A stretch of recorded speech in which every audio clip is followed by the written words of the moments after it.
All right, next up, we have David Handschuh. He's the owner of 1100. David helps create impactful design executions informed by research and grounded in a solid strategic brand foundation. And he's going to share some ways that you can improve your website and brand messaging and make your site more accessible. Okay, so ways to better communicate your brand online. So we all know that it's really important, especially in today's market, that we need to tell our brand and our organization story to our viewers in order to gain the greatest market share. And there's been a common path on how to do that. You find some photos, write some copy, and you get all the customers. I realize I'm reducing that down, but that really is telling your story is really important, and your website is a great place to do that. But what happens if people can't get to your website? There's a whole host of reasons why that can happen. And we're going to talk and really focus on the under the hood aspects of why and how users may be prevented from accessing your website or accessing your web content. Some of these you're going to be familiar with, some of them you may not be as familiar with. And the one that we're going to spend the most time on is, in my opinion, the most important and maybe the most obscure to you. First one, security.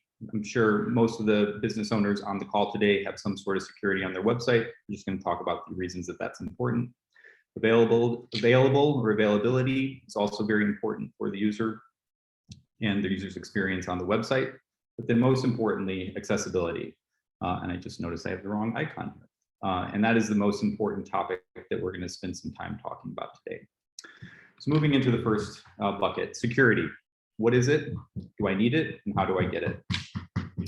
Basically, security in terms of a website is creating a secure connection between the user and the website so that any data that's transferred between those 2 points is a secure transaction. Most noticeably, you can see it in the URL, the browser bar in your browser with the lock icon prepending the URL address. Additionally, in that URL address, you'll see an S that will denote that this is an HTTPS connection, which has certain levels of security installed in that transaction. Google has taken the steps in some instances to place a banner preventing the users from accessing site if there are insecure connections and there are specific types of transactions being processed. So, it's really up to you as the business owner to determine if you need it. If you get this screen on your website, I would imagine that as the business owner, you may want to resolve that. And generally that is done by purchasing or installing an SSL certificate. So it's in instances of credit card transactions where you're processing payments or capturing PID, personal identifiable data of a user. So like email addresses, home address, driver's license, and social security numbers, which are very sensitive. You will need some secure connection to allow that information to transfer. How do you get it? Well, generally you can turn to your host to purchase or install an SSL certificate. There's different types. There's free. Let's Encrypt is a big free SSL certificate provider, and Rapid SSL is a paid version. There's differences in the types of securities that they provide. As well, if you are purchasing a SSL certificate, you have liability insurance with that transaction. So they will cover any litigation that may arise from something that happens on your website due to an insecure connection if you had a properly installed SSL certificate. Now there's options to move around the host and not have the host be the one that provides that SSL certification. And you can do that through extensions or plugins.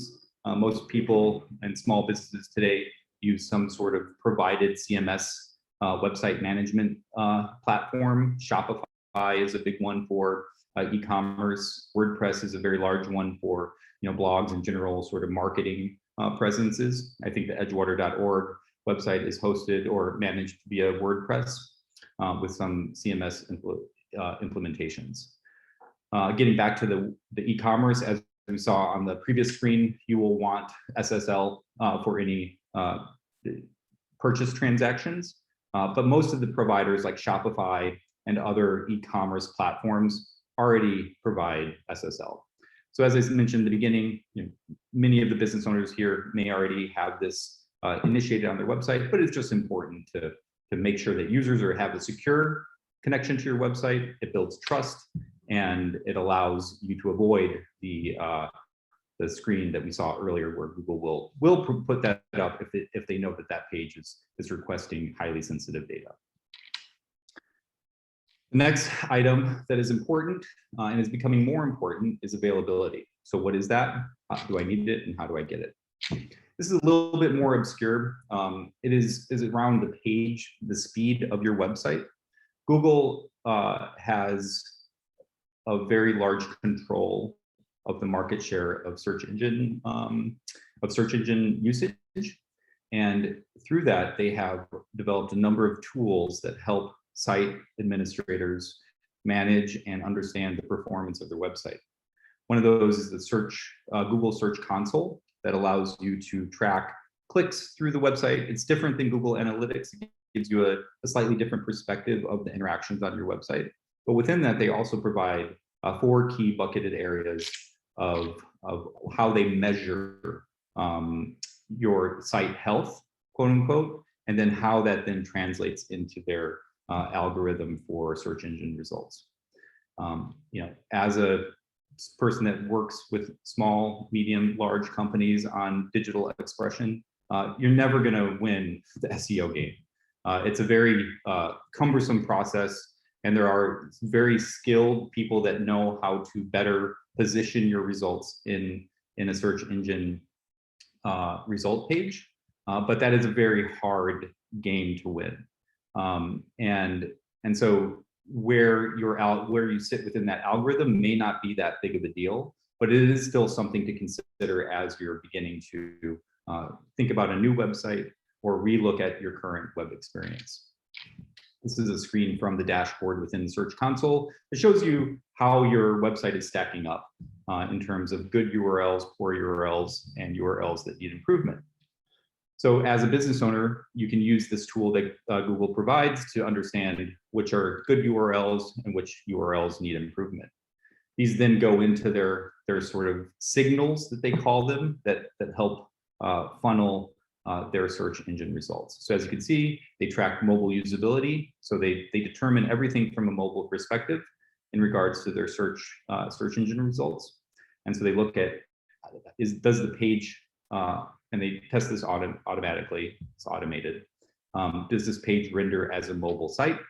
Are there security issues involved? This gets back to the SSL topic that we had, as well as the HTTPS. And then they also have the core web vitals, which is a new signal that they've just introduced, which tracks the page speed, which is this screen here. We just took this off of the nba.com site because we're going to be using some references from their site experience in the next section. So this dashboard here is in your Google Search Console, and you can see and explore what is doing well, what is not doing well, and submit fixes for the bots to review and give you hopefully a better score. And some of these things are easy to do. Some you can add plugins, or you may, if they're more complicated, you may need to reach out to a developer or designer for support in rectifying any page speed issues. So they're all pretty straightforward. There's some ambiguity around how page speed really works into the Google search algorithm, what that's going to mean for users later on. But these are just things that you need to take into consideration as you're beginning to think about your online presence. But the most important thing, from my perspective, is accessibility. What is it? What are some examples of website accessibility in action, and are there any resources that I can use? So similar to Amy's document, I can share this section of the presentation with anybody that's interested at the end of the call. It's a little bit more involved, so these slides are a little bit richer. We've actually done this talk about accessibility with a number of different groups, and so we used some of the content from that discussion. So what is accessibility? So when you're thinking about a website, accessibility is presenting the content to all users of all types. In the world, everybody is different. We all have different abilities. and different things that may prevent us from doing other things. So the WCAG, I forget the specific what the acronym actually makes up, is this governing body that determines levels of accessibility, ways that you can evaluate websites, and really looks to make the web a more equitable place.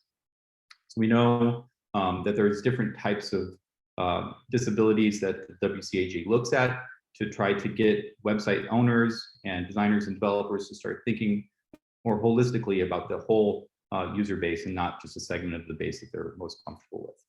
The types of disabilities that we need to consider are visual. So that can be something with low vision and having a hard time determining contrast. Auditory, so if you have video on the site, but I can't hear, how do I engage with that audio content?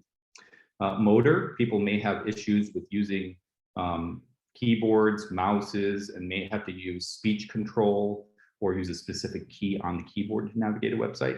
And then cognitive issues of not being able to understand complex instructions or the way that text is aligned with each other may cause confusion for users. So these are all things that we want to consider and as we're beginning to develop our websites or look at the current web presence. And different skill sets will address different disabilities. Making your website accessible means making it a better user experience. So by making it available to everybody, making the content navigable by tapping one key on the keyboard will inherently improve the overall experience of your website.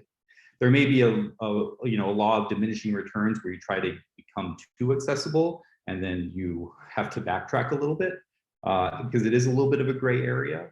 But generally, when you think about all the users, you make all users' experience better. So all tides lift all boats or something like that. But it's really true in terms of accessibility. It really makes your users have a better experience if you're thinking about all different types of users.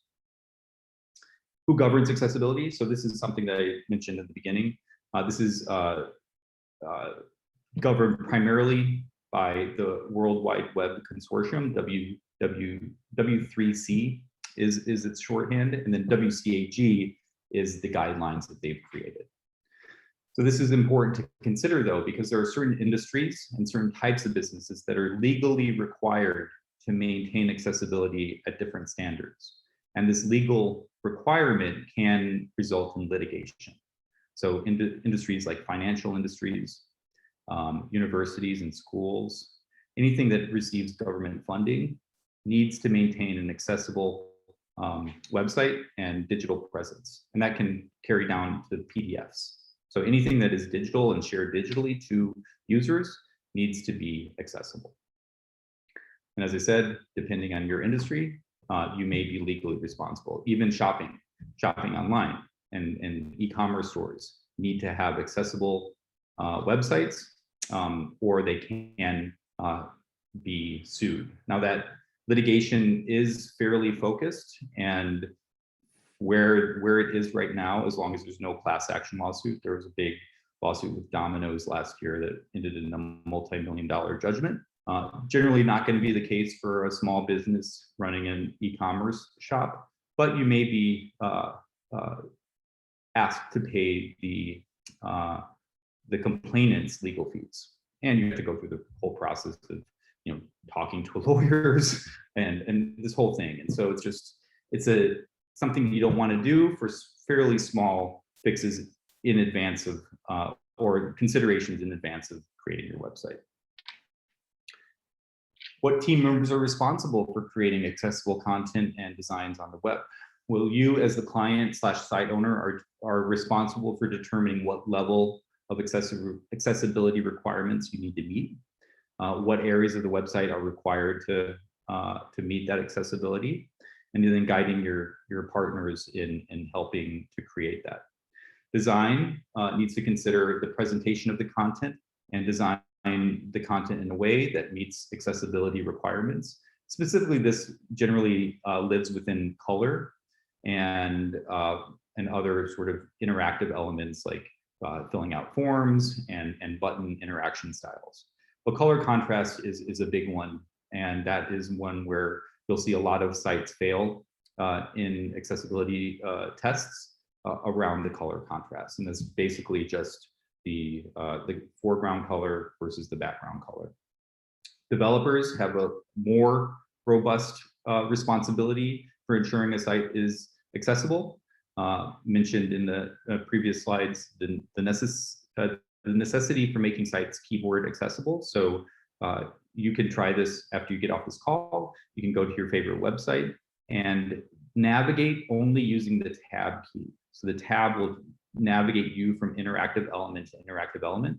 So it should take you through all the buttons, all the links. You should see a difference when you hit those links, and it will take you down the page. It should take you down the page in the normal way that you scroll down the page as well. So it follows the DOM order. The DOM is just basically how the code is written into the browser engine. And then content strategy also has a role to not make content overly complex for the people with any cognitive issues that may be visiting your site. When should you start thinking about it? Once you know that it's a problem, or once you know that it's a new site is on the way. I think that any of the small business owners here on the meeting today, if you haven't heard about accessibility, I would take some time today, just go back to your site and just take a quick look, making sure that the top level elements of your site are meeting, at least considering accessibility and presenting the content to users in a accessible format. Barring that, you should start on day one. In the beginning, you need to set the guidelines as the client for what is expected of the designers, developers, and content strategists. During reviewing the progress and reviewing code as it's being developed, designs as it's being designed, to make sure that there are no holes in the presentation of the content from an accessible lens, or even in the developed staging site, to make sure that you can navigate via the keyboard. Screen readers pick up all the important content and any of the other requirements that you are either required to meet or meet on your own to better serve all users. And in the end, you want to review the full site again, using a screen reader, using your keyboard, even use your mobile device and only navigate via voice control, and not use a swipe. You should be able to navigate via voice control as well. And then there's tools that we can share at the end, like Axe, which is actually a for-profit company has developed that tool, and WebAIM, which is a tool developed by W3C, the Web Consortium. So now we're going to take a look at some examples of accessibility in action. So as I mentioned, color contrast is a really big one for websites and for website owners. So on the top, we have the color contrast requirements for large type, 3.0 for type that is bold and greater than 18 pixels. It must meet a contrast level of 3.0, and this actually is the contrast. So you can see that it gets pretty, you're allowed a great deal of leeway because it doesn't have a lot of contrast, as you can see. And then at the very bottom, 4.5 is for smaller text, so like your body copy on your website. That needs to meet a contrast level of 4.5. I've spent a lot of time reading the Wcag guidelines. They're very complex. They're not clear.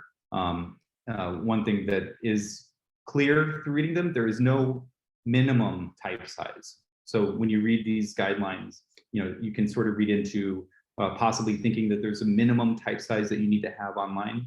No, you don't need to have a minimum type size online.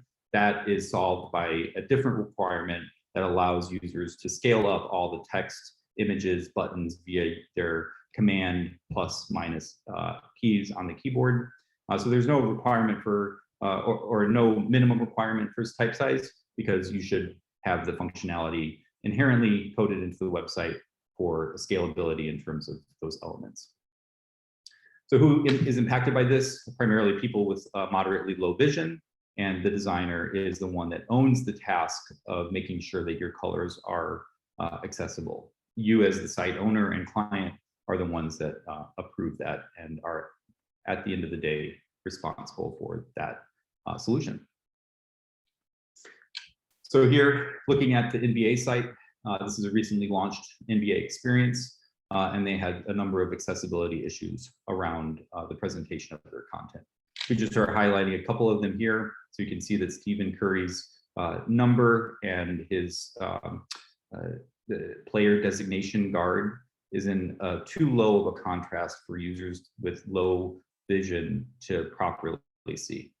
So it's items like that that could actually end you up and get you into hot water. You can see the same treatment is done over here. Now there's a slight difference, and this is getting in the weeds, but if an element like a form element, like a button or an input field that is turned off or disabled until somebody does something else, that does not need to meet contrast requirements. But these buttons here and these elements were not disabled, and so they would fall under the requirement to have that contrast threshold be met. Big thing on websites is forms. We all want to capture people's contact information and data, want people to be able to pay us. So making sure our forms are accessible is really important. And so what you want to do is you just want to show the labels. You know, oftentimes as designers, I've done it.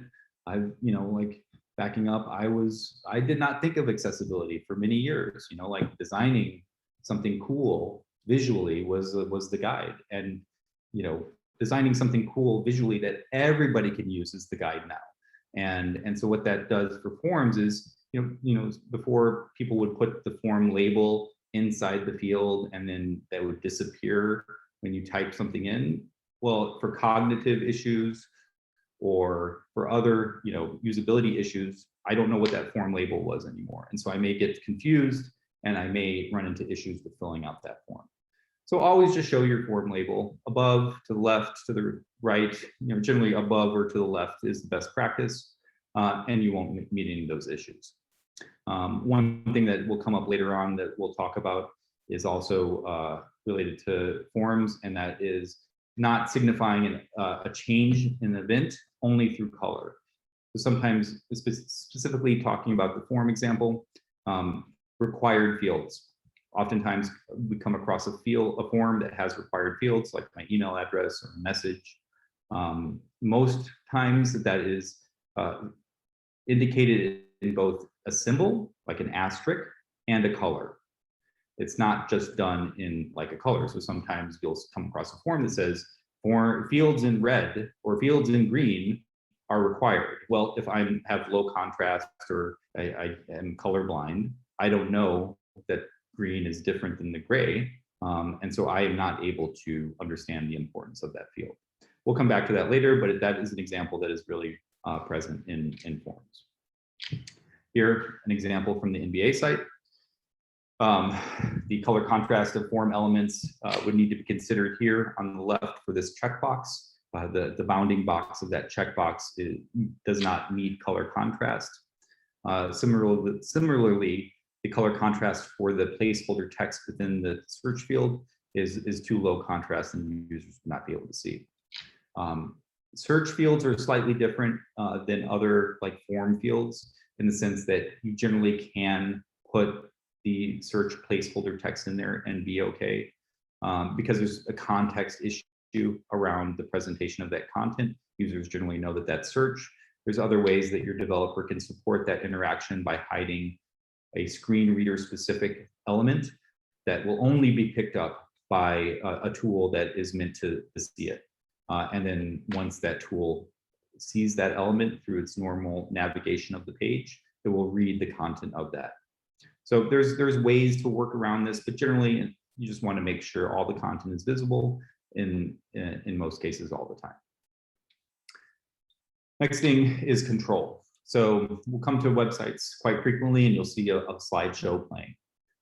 Generally those slideshows just keep playing and keep playing and keep playing. Technically this is out of compliance with accessibility. Any auto playing thing like a video slideshow that lasts longer than 5 seconds needs to be controlled by the user. Primarily, they need to be able to pause it. They don't need to be able to reinitiate it. They just need to be able to turn it off. So if you develop slideshow on your website and you want it to autoplay, there's debates on if that's actually a good idea or not. It really is up to the site owner and what your users do. People lean away from doing that. But if you want to have a carousel on or a slideshow on your website, you need to provide controls that not only allow the user to advance, but also to pause or stop that auto-playing interaction. This primarily impacts people with cognitive issues, again, and motor impairments. Design and development go hand in hand on this task as well. So again, looking at the NBA website, they have a big hero carousel on their home pages now that autoplay through a series of 5 slides that takes longer than 5 seconds to go through. So this would fall outside of compliance for that website, and they would need to add some controls there to make sure that users have the ability to manage that content. Finally, focus, or not finally, there's one more after this. Focus is a big thing on inaccessibility. And this is primarily for people that navigate with either through their keyboard using the tab key or through some other device, there's breath control. There are these I forget what they're called. There are these devices that you can connect, and they're just basically like 2 buttons that you can press one or the other to navigate. And it's the sequence of buttons that you press will help you navigate the site. But through that,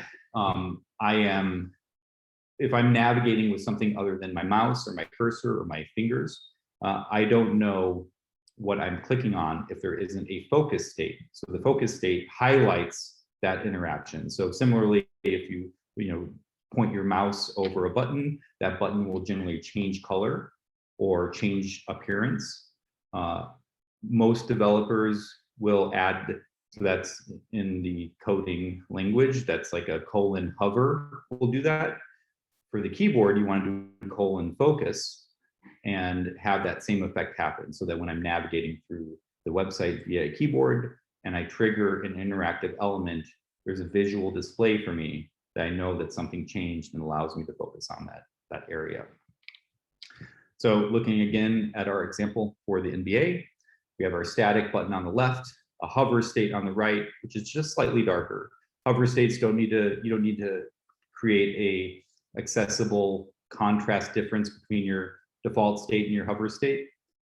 They just need to maintain contrast. But you want to also have a focus state that really helps those users identify that something has been triggered. Next one is charts. This may not be as relevant to most small businesses, but it's something to consider. It has relevance to color, has relevance to interactivity, and it's really important that designing charts and other graphic elements, interactive elements, you maintain that contrast around the sub-elements of the graphic object, or alternately provide text representations or percentages that users can navigate to either via keyboard or have their screen readers pick it up. The important thing is you don't want to hide content from people. Not everybody, you don't know what person is going to be viewing your website. Just make it easy for everybody and you will get all those customers. Finally, here is the example for the charts in the NBA, some of the labels, and you can see some of the bar chart contrast does not provide enough color differentiation between foreground and background for users with low or color contrast issues with their vision. This gets more complicated as you add more elements to a chart.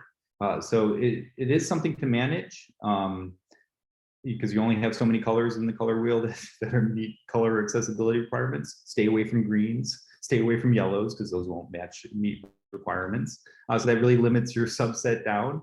And there isn't really great guidance around charts and interactive elements like that in the Wcag guidelines. So you really want to look at other guidance from within the document to help you make informed decisions for how to present the content best. Because at the end of the day, if you're showing that you're actually trying, if you are saying hey, we want to do this, we may have not gotten everything, but we aren't trying to hide content from people. That will more often than not, and this isn't legal advice, this will be more often than not accepted and recognized by people that oftentimes are forgotten in the web and through digital executions. And the final example that I mentioned before is not designing only with color. So in our form example, we don't want to show, fill out the form elements in green. Those are required because not everybody can see green against white. Similarly, on a chart or indicating, plus minus, you don't want to have red signify stop, green signify go within the same shape, because when you take those down, that contrast out, you no longer know what that means. So just put that color in a shape. So on the right, we have the up being in green, the down being in red, and also contained within a appropriate shape for that content. Again, it just makes it easier for everybody, both people that may not have any disabilities and people that do. And you're presenting everything to each other equally, and that will resonate to all users over time. So real top level, do not use images of text. That is a big no-no. It's just good best practice for UX as well as for accessibility. Use color only to signify change, remove focus states, justify text. That means don't run the text to edge. That has issues for people with cognitive disabilities. You don't want to hide content from screen readers unless there's another alternate way to convey that information. You don't want to use non-button or link elements as navigation. So developers will oftentimes write the code so that, and you may find this if you do take my recommendation and try to navigate your website, that they may have used like a different HTML element, like a list item or a headline as a button. And they've coded it in such a way that allows the user to navigate there through the code, but the code, unless they've added some further elements to it, specifically identifying it as something that can be tabbed to, you won't be able to get to it. And so if you are somebody that uses a keyboard to navigate, you will go right past that link and won't have access to that content. And that's a big deal. And you don't want to just rely on mouse only interactions. So meaning that you don't want to have something that you have to drag to reveal, unless there's alternate way to present that content. We developed a site for an insurance company that had a really immersive story area that did require the users to scroll and drag the canvas. Though we know that there are ways to detect when a user accesses specific types of content. And you can tell if a user is using the keyboard versus the mouse versus a touch device, and develop displays that are relative to each of those use types. And so in that example of the drag canvas, we could determine that the user was navigating via keyboard to the button that launched that experience. And if the keyboard sniffer was activated, that button then sent them to a different page that had that content all displayed at once on the page. So that keyboard navigators were still able to access the content. It was displayed differently, but no content was removed from them. And they were able to have an experience, while not as immersive, still met the same level of content display to them. Some things to do as a small business owner, a website manager: install a screen reader. There was a great one, or decent one for Mac called Chrome Box that you were able to install. They've since just this year removed that from the Chrome store. But Macintosh has a built-in accessibility tools that you can use. They're a little cumbersome to get through at first, but once you begin to understand them, they're easy to navigate. If you're on a PC, there's a number of them out there. NVIDIA is a big one. JAWS is another one. They're both really good. NVIDIA, I think, is a free one. JAWS, I believe you have to pay for. But I would recommend installing that and just get a sense of, like, what does it mean? What does it feel like to listen to my website? You also want to install a browser-based accessibility checker.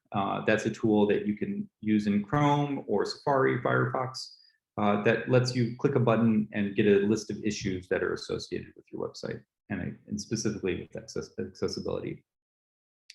Take my recommendation of navigate your favorite websites, which I'm sure is your own website, using a keyboard only, and see how that experience is. And then just, in general, just think about how your design choices, development choices, content choices may impact somebody that doesn't have the same type of abilities that you do when encountering the world. But it's a lot. I mentioned lawyers in it, but don't get overwhelmed. You're probably doing everything that you need to be doing. It's just something important to remember, because we oftentimes don't think about everybody. We think about a specific set of users that we have in our mind, and it doesn't always include the full community.